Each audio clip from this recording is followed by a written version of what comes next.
High বন্ধুরা, শুভ সকাল। আমার ব্লগ শুরু করছি।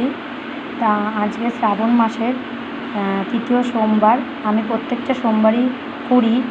তা সকাল সকাল তোমাদেরকে আমার সিংহাসনের ঠাকুর দেখায়। এটা হলো আমার সিংহাসন, এটা ভোলানাথ, মা তারা। এই যে আমার গোপু সোনা, খুব গরম লাগছে, এর জন্যে ওকে খালি গায়ে নিচে ঘাগরা দিয়ে রেখেছে। আর এই যে আমার বাবা ভোলানাথ। এই যে আমাদের বাইরেটা, সকালের বাইরে, ওই যে আমার গাড়ি। উঠে আমি ঘরের বিছানাগুলো তুলে নিয়েছি সুন্দর করে। এই একটা ঘর, কিনারা। এখন স্নান করে আমি চট করে চলে আসছি। তারপর আমার মালা গাঁথা আমি দেখাবো। স্নান করে আমি চলে এসেছি। তা এই যে আমি মালা গাঁথছি, ভোলানাথের মালা গাঁথছি।